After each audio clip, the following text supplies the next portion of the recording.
Hey everyone, so this is Prashant, and today I'm gonna tell you some like how to do the ASK amplitude shift keying, FSK frequency shift keying, and PSK phase shift keying in LabVIEW.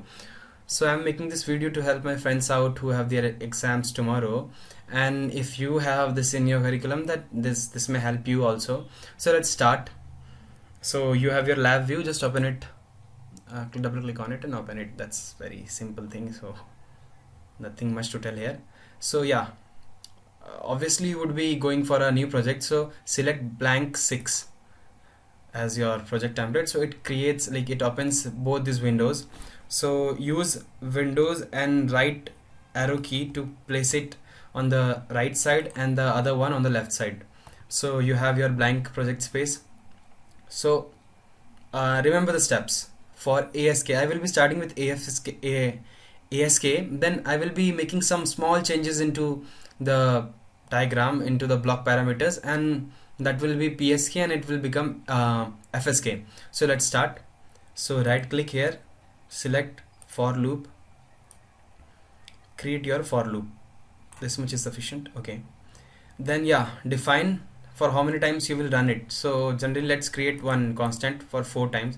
So right click on n, create constant, make it 4, and that's it. And now come inside the for loop, right click, then you have to select random number generator.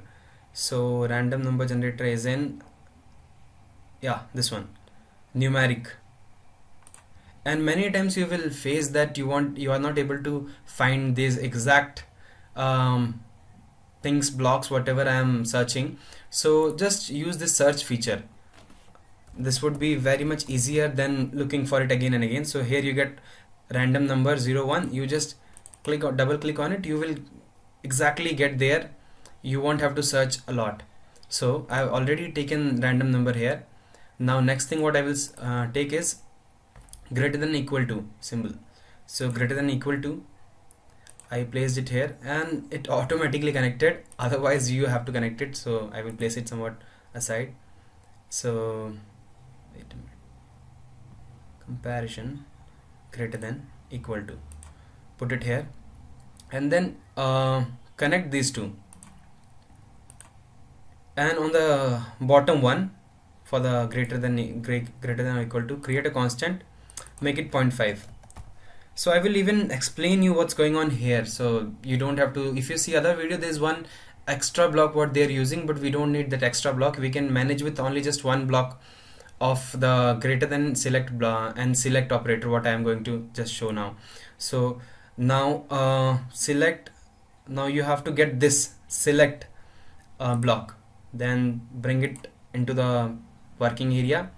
Now connect your output of greater than equal to the middle point, so signal in. Now you have, for the false condition, create a constant, make it 0. For true condition, on top of it, this top one, right click, create constant, make it 1. So now you are done with the most logical part of it. Now what you have to do is, so right click and you take your you go to signal processing, go to signal generation, take this signal generator by duration, paste it. Now click on it, Control C, copy this one and paste it again. You have got 2 copies of it. Now one more thing you have to do is come on the other part of it, the matrix grid area, and here you go for graph. In graph, waveform chart, place 1 here, then right click again, graph, another waveform chart here. You have got this graph waveform charts, just bring them side by side, the second one as well. Now what you do is, so here in this label, the label of this is signal generator. So signal generator by duration, what you have to see is, for ASK, this is for ASK what I am telling. For ASK you select amplitude port of it, or amplitude line, then connect it with your select blocks output. Now another thing, frequency, go to frequency, create constant, make it 0.5. So you will be getting a nice square wave. Right now you won't be getting a square wave, you will be getting a sine wave, but to get a square wave, go to signal type. So the topmost blue, this one blue port, right click, create constant, then here it's sine, you just go for square. So these are the three things what you have to do. Connect this to amplitude, create 0.5 on frequency side, create a constant, make it 0.5, and signal type as square. Now here you have your output, signal output, this top line signal, feed it to your waveform chart. Do the same thing here as well. So you have your amplitude, take, connect it with your select line. Now go to frequency. This is very somewhat important to see a clear graph. So if you don't create a constant and put a value of 1 here or 2 here, you will be seeing a wave which is very much dense. So I am telling you this thing to make it somewhat less dense, so you can clearly figure out what's going on. And just connect the output of your signal to waveform chart 2. And guys, we are done. This is very much of it. And one more thing what we take is, like, you can take this because if you want to see the bits in real time, otherwise if you don't take it then also it's okay. So okay, what I have done, I just forgot to tell you. So I will delete this array, right click, go to data containers, take array, put it there, right click, now go to boolean, take round LED, put it in. Since you have you are going for 4 times, so you will be creating 4 different values. This random number will be generating 4 times different values. So you create 4 slots for the array. Now you take array outside of your block and connect it with your this greater than equal to output. So I connected it. Now it's done. So what you need to do is, if you run it now, see, if I run it, you can see that it's not very clear. This graph thing is not clear. You could just extend it, but the main thing to make it more clear or see the visible results, what you have to do is right click on the graph, X scale, do auto scale X. Here also X scale, do auto scale X.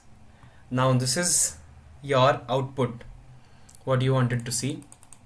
So as you can see, wherever there is a 1, there is this wave, you have got the amplitude, your sinusoidal wave, and wherever there is 0, it's the wave is not present.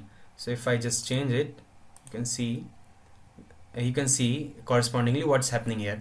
So even the teacher might ask you, so instead of getting a 0 there, you want another wave of some maybe. So since it's amplitude shift keying, you need another amplitude here. So just go on your select line, make it 2.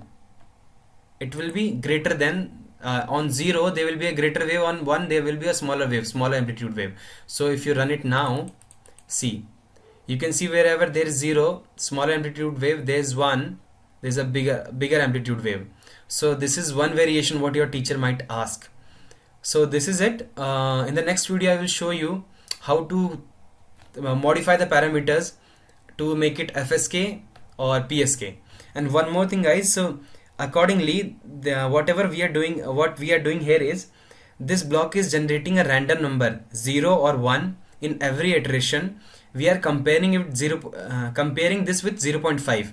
So either it could be true or it could be false, or it could be just 1 or it could be 0, our output. So that is being fed to our select line. This checks whether it's 1. If it's 1, it passes on 1 on this line. If it's 0, false, it passes on 2 on this line. And accordingly our amplitude is a function of whatever value is passed by this select block. And accordingly you can see it's being ASK modulated. So this is it for ASK. In the next video I will show you how to do PSK, then I will show you how to do FSK.